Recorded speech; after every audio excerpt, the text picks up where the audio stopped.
مخاطب ہوں ان خوش نصیبوں سے جن کو اللہ کی ایک عظیم نعمت ماہ رمضان ملنے والا ہے، جس میں قرآن مجید نازل کیا گیا۔ رمضان میں قرآن کو پڑھنا انتہائی افضل عمل ہے۔ ہم روزانہ تراویح میں پڑھے جانے والے پارے کا ترجمہ، ٹیکسٹ اور آڈیو نشر کریں گے۔ اللہ عز و جل آپ کو رمضان کے تمام ثمرات سمیٹنے کی توفیق عطا فرمائے، آمین۔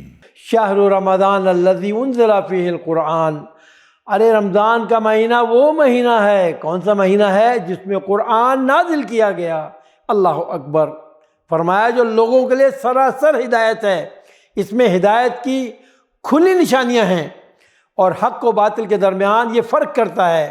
ناظرین کرام، رمضان کا پورا مہینہ اس قرآن کے نزول کی خوشی منانے کا خلاصہ ہے، جسے نیکی کرنے والوں کے لیے ہدایت اور رحمت کہا گیا ہے۔ سبحان اللہ!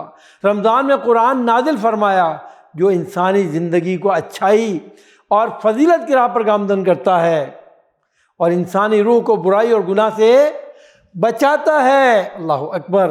میرے نبی نے ارشاد فرمایا، قرآن کو ضرور پڑھا کرو، قرآن کو ضرور پڑھا کرو، کیونکہ یہ قیامت کے دن اپنے پڑھنے والوں کے لیے سفارش کرنے والا ہوگا۔ اللہ اکبر!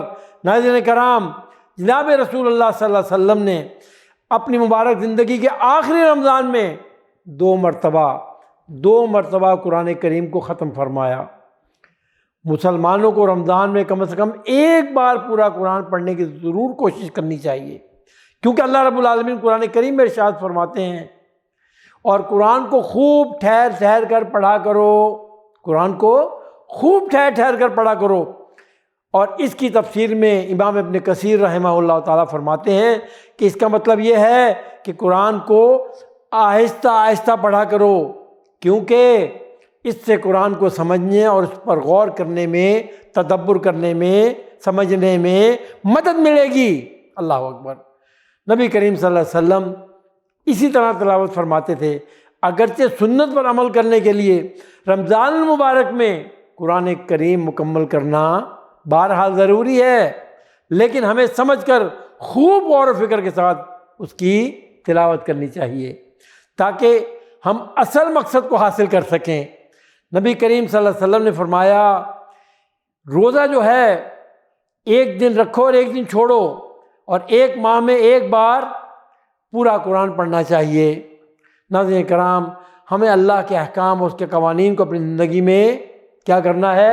نافذ کرنا ہے، اور ہم نے قرآن مجید کو سمجھ کر اور تدبر کر کے پڑھنا ہے۔ اللہ تعالیٰ کی بارگاہ میں دعا ہے کہ اللہ تعالیٰ ہمیں قرآن کریم کو صحیح معنوں میں سمجھ کر پڑھنے کی توفیق عطا فرمائے، آمین یا رب العالمین۔ وصلی اللہ علی نبینا محمد۔